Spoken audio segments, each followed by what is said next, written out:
তাই যাও ভাই কানাইয়ের সন্ধান পাবে বলে কানাই কানাই বলতে বলতে আজ বনপথ ধরে ছুটে যাচ্ছে।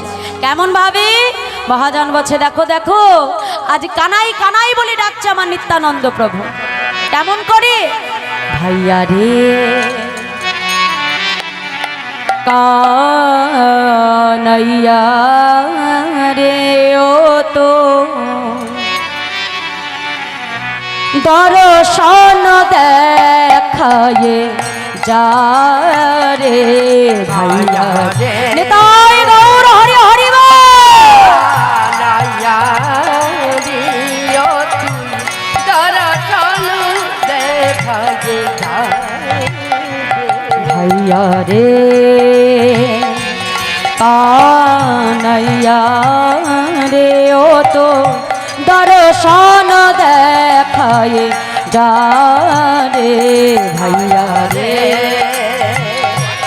কানাইয়া রে ও তুই দর্শন দেখায়ে যা রে দর্শন দেখায়ে যা রে কানাইয়া দর্শন দেখায়ে যা রে কানাইয়া দর্শন দেখায়ে যা রে কানাইয়া দর্শন দেখায়ে যা রে কানাইয়া দর্শন দেখায়ে যা রে ভাইয়া রে ওলো ধনি হরি হরি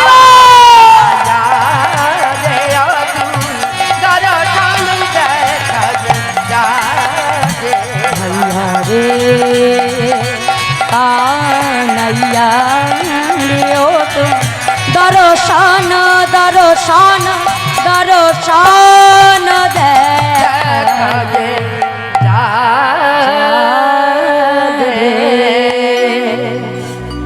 কানাই কানাই বলতে বলতে নিত্যানন্দ প্রভু ছুটে আসলেন কোথায়? বৃন্দাবন। বৃন্দাবনে এসে ব্রজ রাখালগণ খেলা করছে, তাদেরকে ডেকে বলছে, এই যে ও ব্রজ রাখাল, এটা কি বৃন্দাবন? হ্যাঁ ঠাকুর, দেখছো না ওই যে অদূরে গোবিন্দ মন্দির, যে যেই না বলেছে নিত্যানন্দ প্রভুর আনন্দ ধরে না, মনে করছে এবার বুঝি আমার ভাই কানাইকে আমি খুঁজে পাবো। কি করলো বাবা? ছুটতে ছুটতে যেই না গোবিন্দ মন্দিরে এসে প্রবেশ করলো, গোবিন্দ মন্দিরে দরজায় মুষ্টাঘাত করতে নিত্যানন্দ প্রভু দেখলো ভেতরে ভোগ আছে, কিন্তু তার কানাই সেখানে নাই। নিতাই চাঁদ মনে মনে ভাবলো, কানাই তোকে খুঁজতে খুঁজতে সেই আমি এই বৃন্দাবনে এসে পৌঁছালাম, আর এখানেও তোর দর্শন পেলাম না। যে জনম পেয়ে আমি আমার ভাই কানাইকে খুঁজে পেলাম না, সেই জীবন আমি আর রাখবো না। আজ গিরি গোবর্ধনের শিলা মাথায় আঘাত করে প্রাণ বিসর্জন করব। ছুটে গিয়ে গিরি গোবর্ধনের শিলা নিয়ে নিত্যানন্দ প্রভু যেই না মাথায় আঘাত করতে যাবে, মা ওই গিরি গোবর্ধনের শিলা নিয়ে যেই মাথায় মারতে যাবে, এমন সময় এক সন্ন্যাসী এসে হাতটা চেপে ধরেছে। ঠাকুর, এ তুমি কি করছো? তুমি জানো না আত্মহত্যা করা মহাপাপ? বৈষ্ণব, তুমি যে আমাকে বাধা দিলে, তুমি বলতে পারবে যে আমার ভাই কানাই কোথায় আছে? ঠাকুর, আমি নিশ্চয়ই বলতে পারবো তোমার কানাই কোথায় আছে। হ্যাঁ, আজ সেই সন্ন্যাসীর কাছ থেকে নিত্যানন্দ প্রভু তার ভাই কানাইয়ের সন্ধান নিচ্ছে। আজকে সেই সন্ন্যাসী নিতাই চাঁদকে জানাচ্ছে তার কানাই কোথায় আছে। বলছো, ঠাকুর এদিকে এসো, তুমি জানতে চাও তো তোমার ভাই কানাই কোথায় আছে?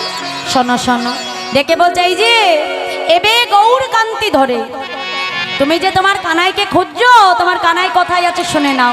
শোনো শোনো ঠাকুর, এই যে এবে গৌর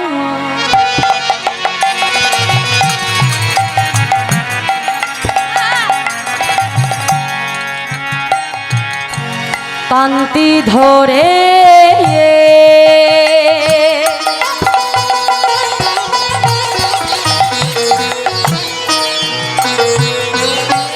বিহারে নদিয়াপুরে প্রভুর কান্তি ধরে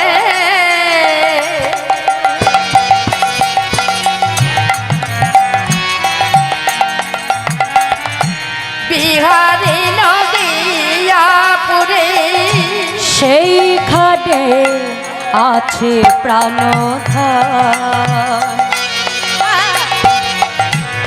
সেইখানে আছে প্রাণধান। আর সেইখানে আছে প্রাণধান, সেইখানে আছে প্রাণধান। তুমি যাও যাও নো দিয়া পরে, তুমি যাও যাও নো দিয়া পরে, দেখো না তো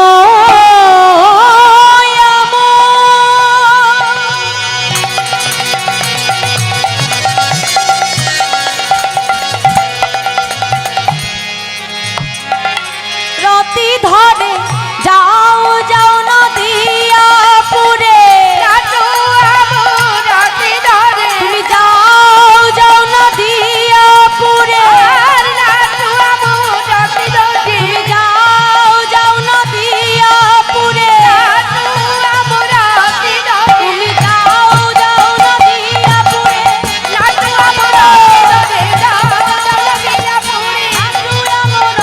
ধরে যাও সেইখানে আছে প্রাণধন, সেইখানে আছে প্রাণধন। ঠাকুর, তাহলে আমার ভাই কানাই এই বৃন্দাবনে নেই? না ঠাকুর, তোমার ভাই কানাই আছে নবদ্বীপে। বাহ বাহ বাহ। আচ্ছা ঠাকুর, এদিকে এসো, এদিকে এসো। বলি, তুমি যখন জানো যে আমার ভাই কানাই নবদ্বীপে আছে, তাহলে এটাও নিশ্চয়ই বলতে পারবে আমার ভাই কানাইকে দেখতে কেমন হয়েছে? কি মা, আমরা যদি ধরুন অনেকদিন পরে কাউকে খুঁজি, তা তার যদি একটা ছবি আগে থেকে দেখে নি, তাহলে তাকে খুঁজে পেতে সুবিধা হয় কি না? হয়তো। তা এতগুলো দিন পরে যে কানাইকে খুঁজতে যাচ্ছে, দেখতে কেমন যদি আগে থেকে জেনে রাখে, তাহলে কানাইকে নবদ্বীপে খুঁজে পেতেও সুবিধা হয়। হ্যাঁ কি, তাই তো বাবা? ডেকে বলছে, এই যে ও ঠাকুর, আচ্ছা শোনো না, আমার ভাই তো বৃন্দাবনে কালো ছিল, হ্যাঁ, তা আমার ভাই কি নবদ্বীপে এখনো কালো আছে? ও, আমার ভাই কানাই তাহলে আর কালো নেই মা? কে ভাই কানাই কালো আছে? কালো নেই? তা কি হয়েছে? সন্ন্যাসী ঠাকুর দাদা নিতাই চাঁদকে বলছে, এই যে ঠাকুর শোনো শোনো, তোমার ভাই এখন আর কালো নেই, তবে গৌর হয়েছে। গৌর হয়ে, গৌর হয়েছে, গৌর হয়েছে, তোমার কালো কানাই এবার গৌর হয়েছে। হরি হরি গৌর হয়েছে, তোমার কালো কানাই এবার গৌর হয়েছে। কালো কানাই এবার গৌর হয়েছে, ওই ব্রজ ছেড়ে নদিয়ায় এসে কালো কানাই এবার গৌর হয়েছে। ওই ব্রজ ছেড়ে নদিয়ায় এসে কালো কানাই এবার গৌর হয়েছে, ওই ব্রজ ছেড়ে নদিয়ায় এসে কালো কানাই এবার গৌর হয়েছে। ব্রজ ছেড়ে নদিয়ায় এসে কালো কানাই এবার গৌর হয়েছে। বাবা বাবা বাবা, এই তাহলে আমার ভাই কানাই আর কালো নেই? হ্যাঁ ঠাকুর, আরেকটা কথা বলবে? আসলে আমার ভাই যখন বৃন্দাবনে নবলক্ষ ধেনু চড়াতো, তো আমার ভাই কানাইয়ের বেশি পড়াশুনো করা হয়নি, সবাই আমার কানাইকে বলে মূর্খ কানাই, মূর্খ কানাই। আচ্ছা ঠাকুর, বলি আমার ভাই কানাই কি এখনো মূর্খ আছে? তাও নাই, তবে ইমা কানাই এখন কি মূর্খ আছে? নবদ্বীপে তাকে কি বলে সবাই? নিমাই পণ্ডিত, কি তাই তো বলে? ও ঠাকুর, তোমার ভাই কানাই এখন আর মূর্খ নেই গো, তোমার ভাই এখন পণ্ডিত হয়েছে। পণ্ডিত হয়েছে, পণ্ডিত হয়েছে, পণ্ডিত হয়েছে, মূর্খ কানাই এবার পণ্ডিত হয়েছে।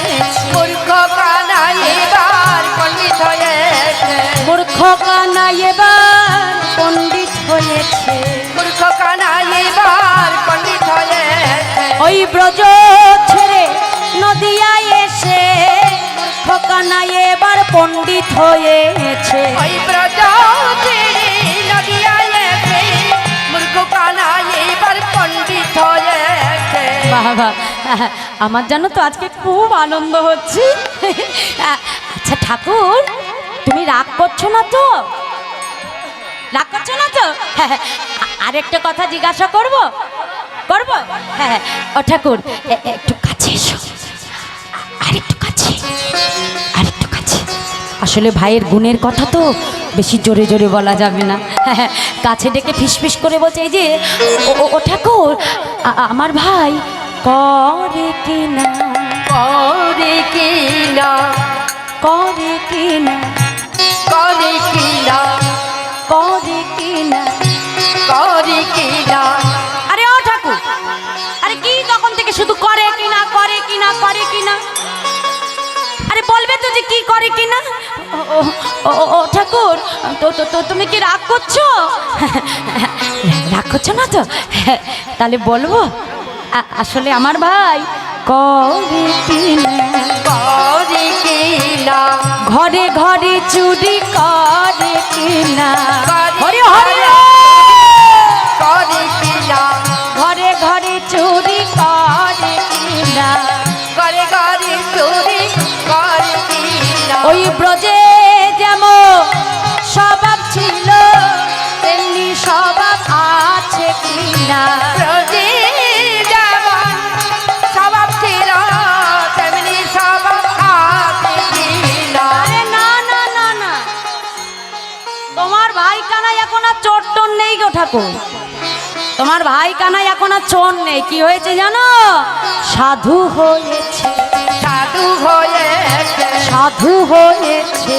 সাধু হয়েছে, চোরা কানাই এবার সাধু হয়েছে। চোরা কানা এবার সাধু হয়েছে। ও মাইরা আসতে বলি, আমার গৌরহরি সাধু হবে না কেন? গৌরহরি কি একা এসেছে মা? কাকে সঙ্গে নিয়ে এসেছে? রাধারানী, তাই তো? আজকে রায় সাধুর সঙ্গ পেয়ে চোর কানাইও সাধু হয়ে গেছে। কথাই বলে মা, সতের সঙ্গ করতাম যদি গৌর রাখতো ভালো, আর অসতের সঙ্গ করে আমার বৃথায় জন্ম গেল। কোনো চোর যদি জীবনে কোনো সাধুর সঙ্গ করতে পারে,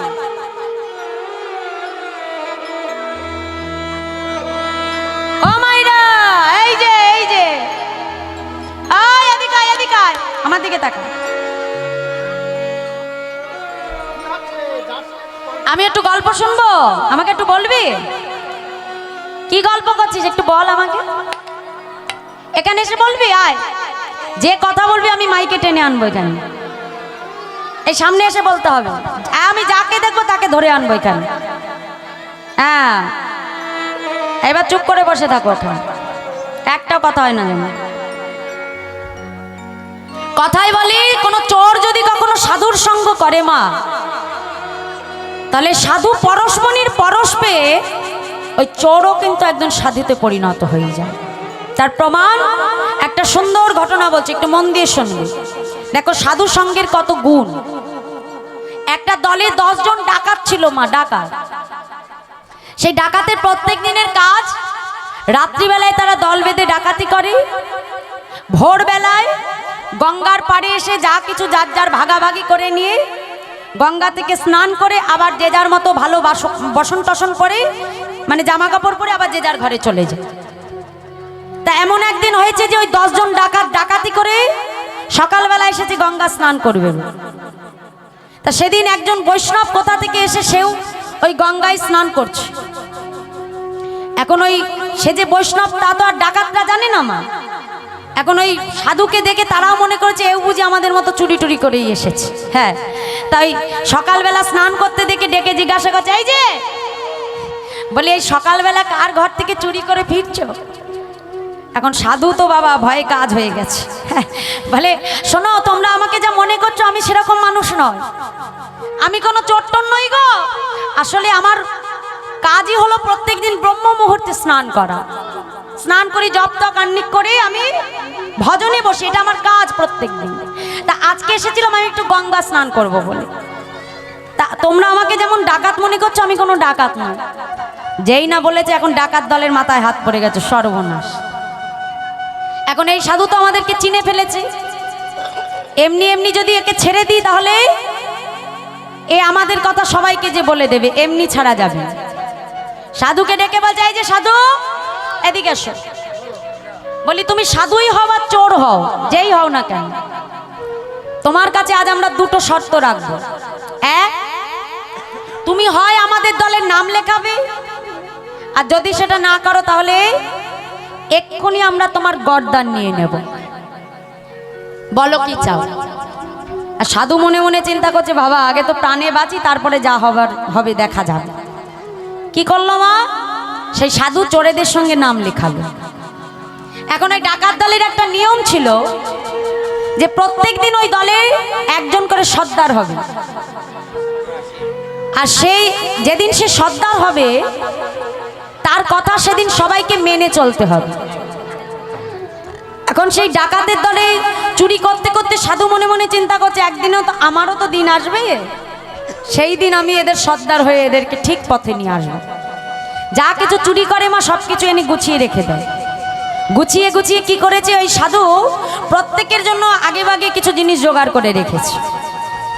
তা যেই দিন তার পালা এলো মা, আজকে ডাকাত দলের সর্দার হয়েছে ওই সাধু হয়ে, এবার আজকে তার কথা সবাইকে মেনে চলতে হবে। প্রত্যেককে প্রভাতকালে উঠিয়ে সবাইকে গঙ্গা থেকে স্নান করিয়েছে। হরিবোল হরিবোল। গুরু বৈষ্ণব ভগবান এবং সমাগত ভক্তবৃন্দ সকলের কাছে আমার ভক্তিপূর্ণ প্রণাম।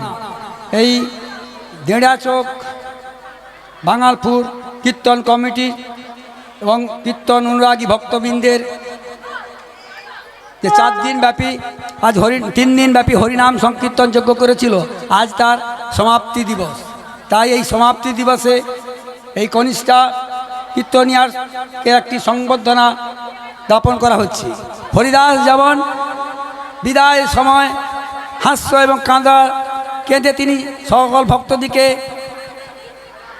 অভ্যর্থনা জানিয়েছিলেন, সেই রকমই এই কনিষ্ঠা সুপর্ণা গোস্বামী গানের দ্বারা তিনি জগৎকে বিভিন্ন জায়গায় এই হরিনাম সংকীর্তন, যে একবার কৃষ্ণনাম ছাড়া কলিযুগের আর গতি নাই, তাই কৃষ্ণনামের দ্বারা জগৎকে তিনি সকল জীবকে উদ্ধার করার কথা বলে আমাদেরকেও এই এলাকায় সবাইকে বৃন্দাবনের স্থান করে আজকে তিনি চলে যাচ্ছেন।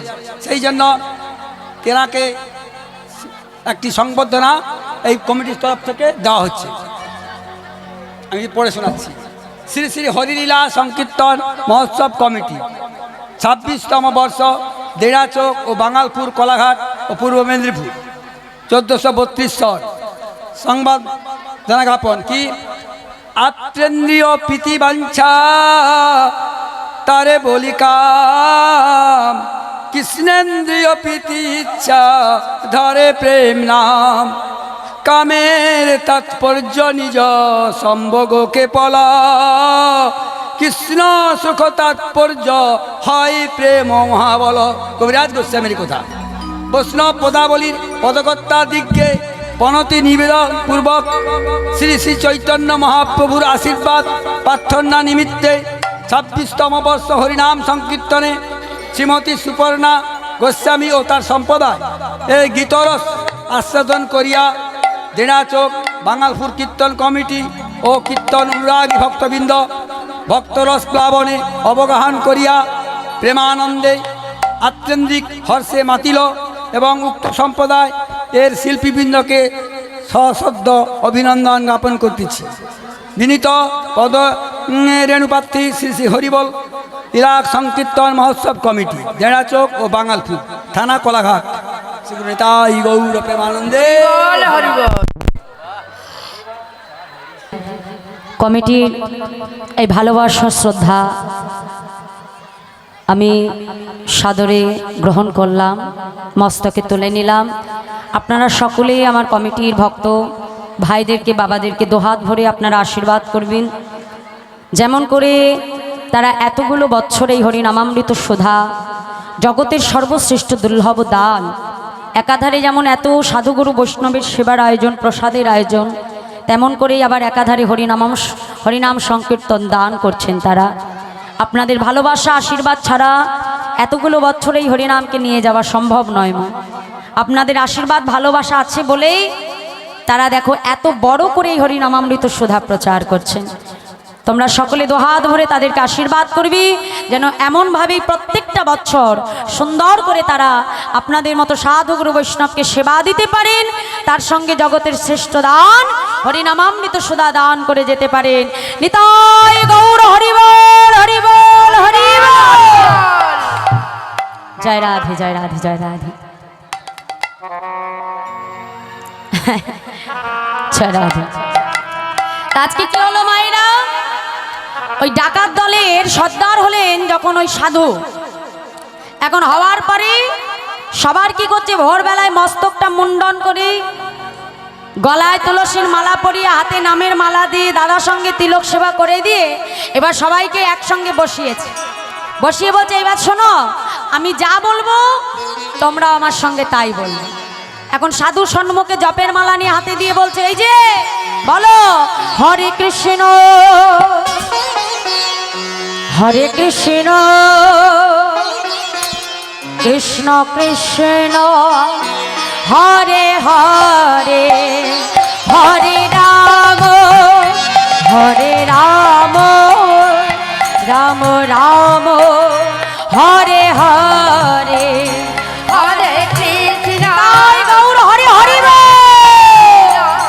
কৃষ্ণ কৃষ্ণ হরে হরে হরে রাম রাম রাম হরে হরে। মায়েরা আমরা এই নাম জানি তো, কি সবাই জানি? তাহলে একটু হাত তুলে বলবো দেখি সবাই মিলে একসঙ্গে করতালি দিয়ে উচ্চৈস্বরে নাম গাইব, উচ্চৈস্বরে দেখে আসতে দাঁড়া বলো হরে কৃষ্ণ। বাহ, এই তো এদিকে মায়েরা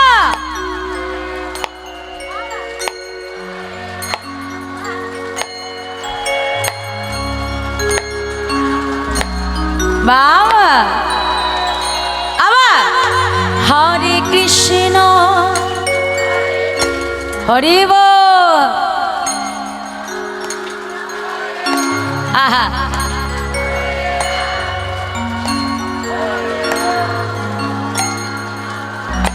বাহ,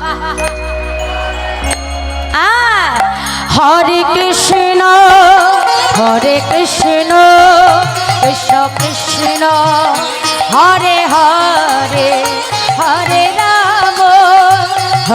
রাম রাম রাম হরে হরে হরে বলো ধনী নিতাই গৌর হরি হরি কৃষ্ণ কৃষ্ণ হরে হরে হরে রাম রাম রাম হরে হরে। এখন হরিনাম শুনতে শুনতে বাবা এমন সময় ওই রাজ্যের রাজকন্যা দাস দাসী নিয়ে কোনো কারণে গঙ্গা স্নানে এসেছিল। আর গঙ্গা স্নান করতে এসে যেই না সামনে 11 জন বৈষ্ণবকে দর্শন করলো, তার হৃদয়ে অন্তরে ভক্তি দ্বারা তাদেরকে প্রণাম করলে, প্রণাম করে বলছে হে বৈষ্ণবগণ, আজ মধ্যাহ্নে আপনারা সকলে রাজপ্রাসাদে আজ বৈষ্ণব সেবা গ্রহণ করবেন। সবাইকে তিনি নিমন্ত্রণ করে এলেন। এখন ওই 10 জন ছিল চোর আর একজন সাধু, কিন্তু আজকে তো সবার বেশটা সাধুর বেশ হয়ে গেছে। সাধু হয়ে তারা সকলেই রাজার গৃহে এসেছে। এখন যেই না রাজার গৃহে এসেছে, স্বয়ং রাজামশাই আজকে সিংহাসন ছেড়ে নেমে এসে ওই সবার চরণ নিজে হাতে ধুইয়ে দিচ্ছে। দেখো সাধু সঙ্গের কি মহিমা মা। এক ডাকাত আর এক ডাকাতকে ডেকে বলছে এই ভাই, যে রাজার ভয়ে আমরা রাতের অন্ধকারে চুরি করতে বেরাই, আজ একদিন সাধু সঙ্গের বলে সেই রাজা স্বয়ং এসে আমাদের চরণ ধুইয়ে দিচ্ছে। ভাবা যায়? হ্যাঁ, এখন যথারীতি মা মনের আনন্দে সবাই বসে আছে। মধ্যাহ্ন সময় উপস্থিত প্রত্যেককে কি হয়েছে, সোনার থালা গ্লাস সাজিয়ে বৈষ্ণব সেবা দেওয়া হয়েছে। এখন সেবা দেওয়ার পরে সেবার অন্তে কি দিতে হয় মা? সেবার পরে দক্ষিণা দিতে হয়। রাজামশাই কি করলো জানো? সবাইকে নিয়ে গিয়ে তার রাজকোষটা খুলে দিয়ে বলছে, যাও তোমাদের যার যত খুশি এখানে স্বর্ণ মণি মাণিক্য যা কিছু আছে, যার যতটা ভালো লাগে এখান থেকে নিয়ে যাও। এখন এক চোর আর এক চোরের দিকে তাকায়, তাকিয়ে বলে, ভাই ভেবে দেখ, একবার ভেবে দেখ, সারাটা জীবন চুরি করেও এত সম্পদ কখনো পাইনি, জীবনে একটা দিনের জন্য সাধু সঙ্গ করেছি, তাহলে একদিন সাধু সঙ্গ করে জীবনে যদি এত কিছু পাওয়া যায়, না জানি আমার সারাটা জীবন ধরে যদি সাধু সঙ্গ করতে পারতাম এর থেকেও মহাধনে আমরা ধনী হয়ে যেতাম। নিতাই গৌর হরি বল। হরিবল হরিবল। সাধু পরশমণির পরশ পেয়ে বাবা সেই 10 জন চোরেরও আজকে চৈতন্য হয়ে গেল। তারা সেই মুহূর্ত থেকে ডাকাতি ছেড়ে দিয়ে সেই সাধুর সঙ্গে তারাও সাধুতে পরিণত হয়ে গেল। এই জন্যই বলে যে মা সাধু সঙ্গ। দেখো মা, এই যে বৃন্দাবনে আমরা আজকাল খবরে যাকে সর্বদা দেখতে পাই মোবাইল খুললে, প্রেমানন্দ মহারাজজি, কি আমরা সবাই চিনি? তো সবাই জানি। এটাও জানি যে আমাদের ক্রিকেটের একজন খুব ভালো ক্রিকেটার, কে সবাই বলো? হ্যাঁ, ওই দেখো সবাই চেনে, বিরাট কোহলি। তাহলে যাকে দেখার জন্য, যাকে একটাবার দেখবার জন্য লক্ষ লক্ষ মানুষ ভিড় করে দাঁড়িয়ে থাকে, যাকে দেখার জন্য, কি তাই তো? তার মতো একজন বিখ্যাত ক্রিকেটারকে, সেই ক্রিকেটার পর্যন্ত ছুটে যাচ্ছে কার চরণে? বৈষ্ণবের চরণ।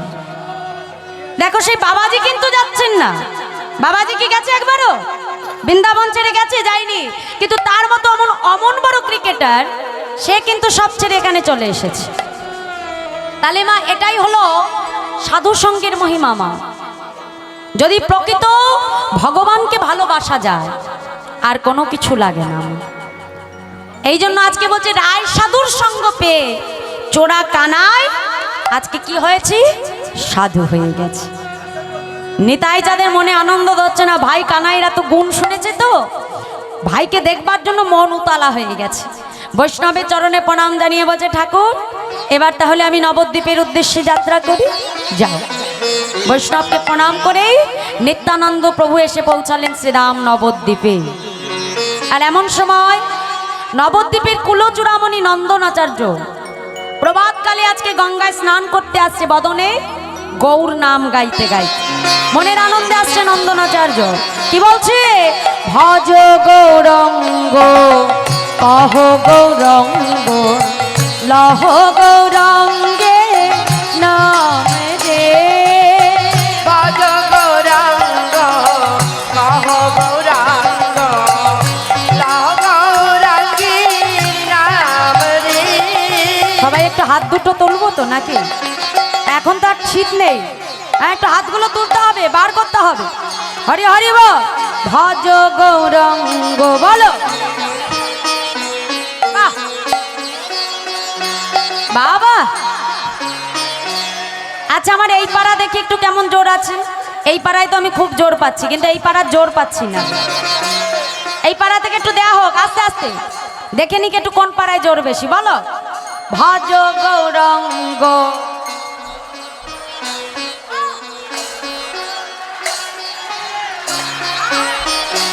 এবার ভজ গৌরঙ্গ। এই তো।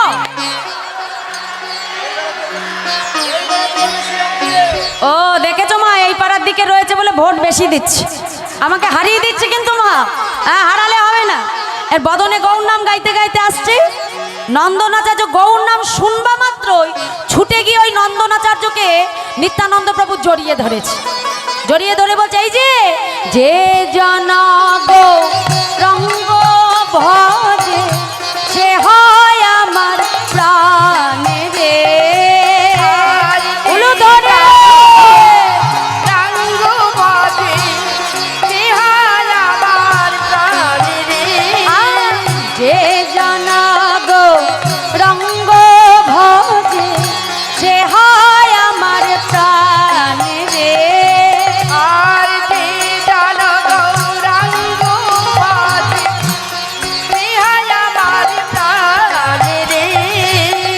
আমার দিন গেলে হা গৌরঙ্গ যে বলে একবার রে দিন গেলে হা গৌরাঙ্গ যে বলে একবার রে সে জনয় আমার হায় আমি হই তার রে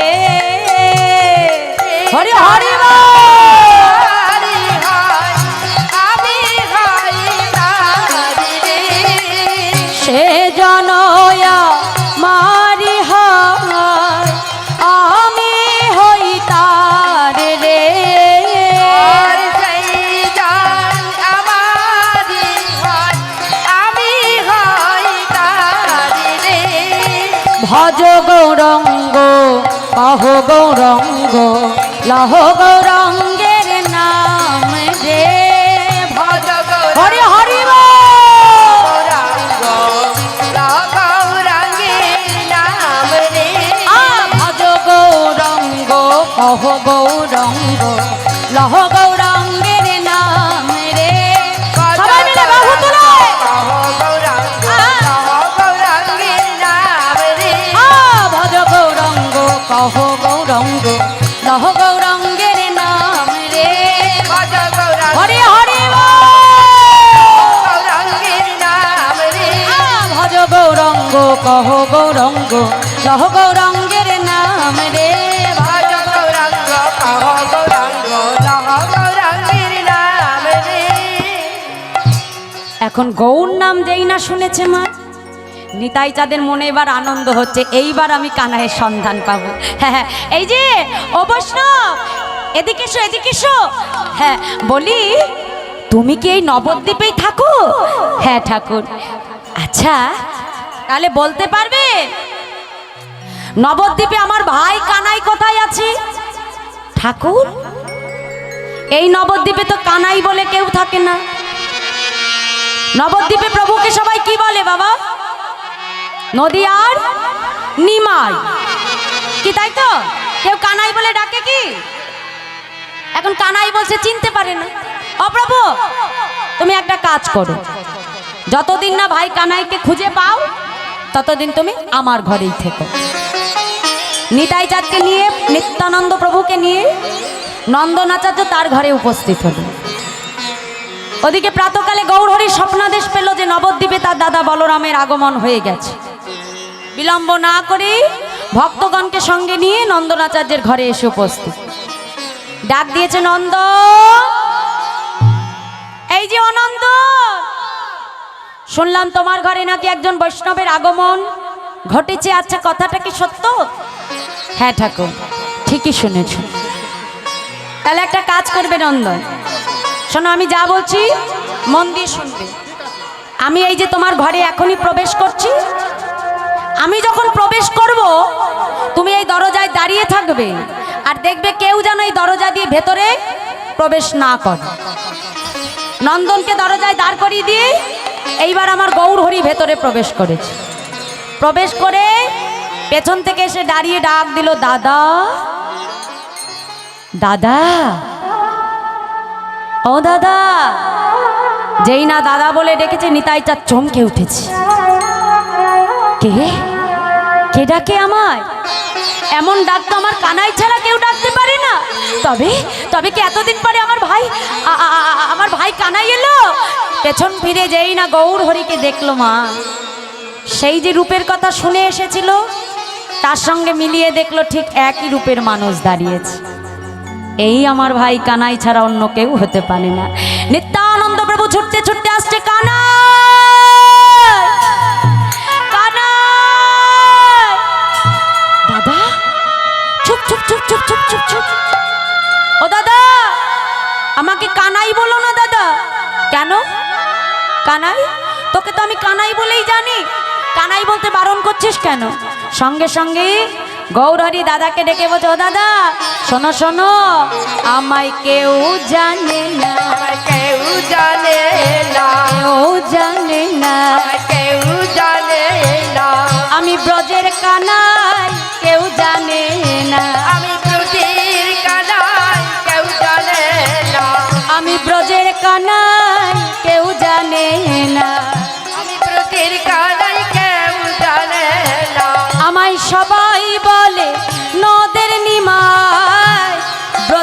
কানাই কেউ জানে না।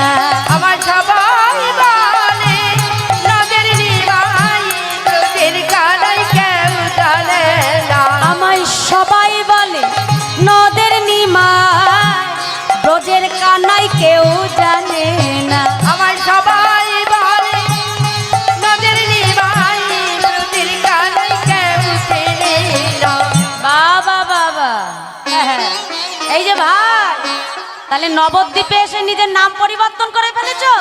হ্যাঁ, শোনো, নাম তোমার একার পরিবর্তন হয়নি, আমারও হয়েছে। হ্যাঁ, শোনো, তোমার নাম যেমন কানাই, আমার নাম কি হয়েছে জানো? ডেকে ডেকে বলছে, এই যে শোনো ভাই, আমায় কেউ জানে না, কেউ জানে না, কেউ জানে না, কেউ জানে না। আমি ব্রজের বলাই কেউ জানে না, আমি ব্রজের বালাই কেউ জানে না, আমি ব্রজের বলাই কেউ জানে না। আমি ব্রজের বালাই কেউ জানে না। আমায় সবাই বলে পাগলা নিতাই, ব্রজের বলাই কেউ জানে না। আমায় বলো তো, হরি হরি হরি বল। পাগলানি তাই ব্রজের বালাই কেউ চেনে না।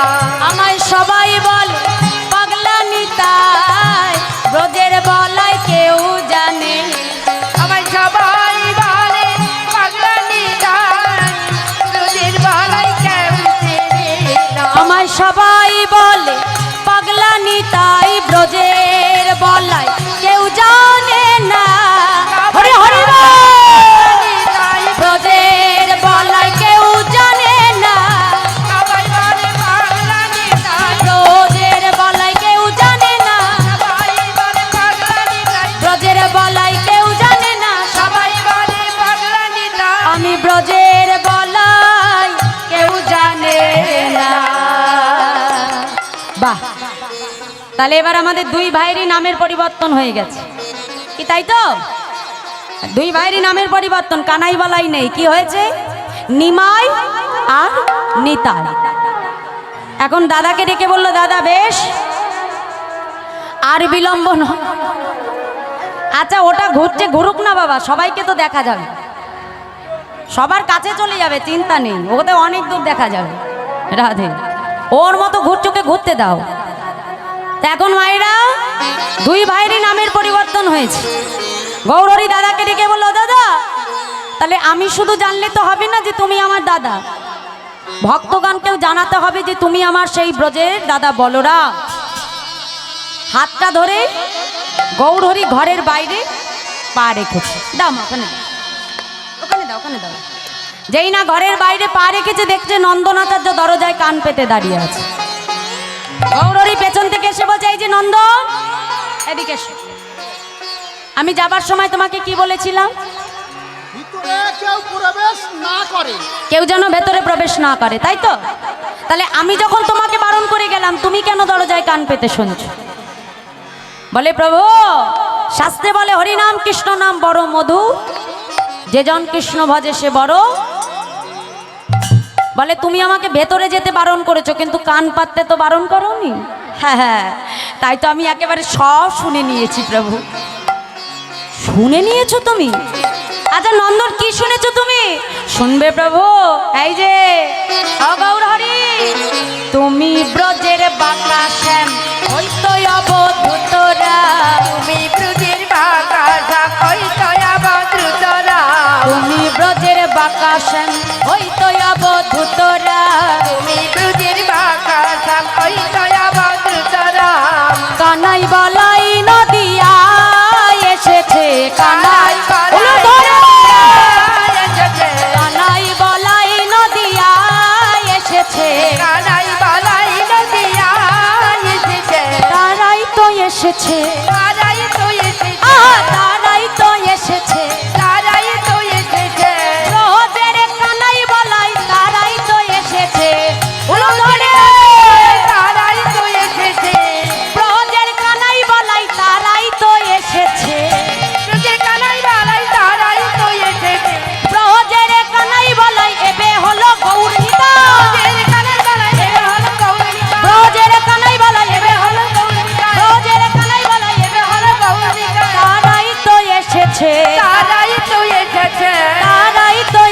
এসেছে তারাই তো এসেছে। যেই না বললো বাবা, এখন দুই ভাইয়েরই নামের পরিবর্তন হয়ে গেল। নিতাই চাঁদকে সঙ্গে নিয়ে গৌরহরি ঘরের বাইরে এসেছে। আর যেই না এসেছে, শ্রীবাসকে ডেকে বললো, শ্রীবাস তুমি আর বিলম্ব করো না, তাড়াতাড়ি শ্রীমদ্ ভাগবতের দশম স্কন্ধের একটি শ্লোক তুমি পাঠ করো, যাতে ভক্তগণ বুঝতে পারি যে এই হলো আমার দাদা বলরাম। সকলে যে যেখানে দাঁড়িয়ে আছেন, বসে আছেন, একটু করজোরে সকলে বসবেন। আমরা শ্রীমদ্ ভাগবতের দশম স্কন্ধের শ্লোকটি আমরা সাধন করব। বরহ পিরং নট বড় বপু কর্ণায় কর্ণিকার বিভ্রদ বাস কনক কপিশ বৈজন্তীঞ্চমাল রন্ধান বিনোধর শোধায়া পুরয়ন গোপবিন্দে বৃন্দারণ্যং শপদরমণ প্রবেশ গীত কীর্তি। যেই না ভাগবতের দশম স্কন্ধের শ্লোকটি পাঠ করলো মা, নিতাই চাঁদের অঙ্গের বিকার হতে শুরু করলো। কখনো নিতাই চাঁদ হাসি, কখনো নিতাই চাঁদ কাঁদে। আর যেই না নিত্যানন্দ প্রভু ধুলাই গড়াগড়ি দিয়ে হা কৃষ্ণ কৃষ্ণ বলে ক্রন্দন করে, ভক্তগণের আর বুঝতে বাকি রইল না, ইনি আর অন্য কেউ নয়, ইনি হলেন বৃন্দাবনের সেই ব্রজের বলরাম। কলিযুগে যিনি হলেন অবধূত আমার শ্রী নিত্যানন্দরাম। ভক্তগণ বুঝতে পারলেন ইনি হলে বৃন্দাবনের সেই ব্রজের বলরাম। আর ওদিকে নবদ্বীপে এতদিন পরে আমার সচিমা জানতে পারলো তার বড় ছেলে বিশ্বরূপ ফিরে এসেছে। মা বিলম্ব না করে নন্দনাচার্যের ঘরে ছুটতে ছুটতে এসেছে। এসে বলছে, নন্দন, শুনলাম তোর ঘরে নাকি আমার পুত্র বিশ্বরূপ এসেছে। গৌরহরি বলছে, মা কথাটা তুমি ঠিকই শুনেছ, তবে আমার দাদার নাম আর বিশ্বরূপ নেই, আমার দাদার নাম হয়েছে নিত্যানন্দ। বলে যাই হোক, ওই হলো আমার পুত্র বিশ্বরূপ আর ওই হলো আমার পুত্র নিতাই। তাই আজকে ভক্তের মনোবাঞ্ছা পূর্ণ করবে বলে সেই নন্দনাচার্যের ঘর আলো করে সচী মায়ের কোলে একদিকে বসলো পুত্র গৌ, আর একদিকে বসলো তার প্রাণের পুত্র নিতাই। তাই মাগো, সেই বৃন্দাবনের ব্রজের বলরাম এই কলিযুগে সর্বপ্রথম নন্দনাচার্যের ঘরে সচী মায়ের কোলে সর্বপ্রথম এই কলিযুগে নিতাই গৌর দুই ভাইয়ের মিলন হয়েছে। তাহলে বোঝা গেল তো মায়েরা, তাহলে এই কলিযুগে নিতাই গৌরের মিলন কোথায় হয়েছিল? নবদ্বীপে নন্দনাচার্যের ঘরে সচী মায়ের কোলে সর্বপ্রথম কলিযুগের দুই ভাই গৌর নিতাইয়ের মিলন হলো। তা আসুন, আজকেও এটা আমাদের সেই শ্রীধাম নবদ্বীপ, আর এই নবদ্বীপ মাঝে আজকে আমার সচী মায়ের কোলে নিতাই গৌর দুই ভাইকে মিলনে রেখে আজকের মতো আমরা লীলা বিশ্রাম রাখবো। জয় রাধে।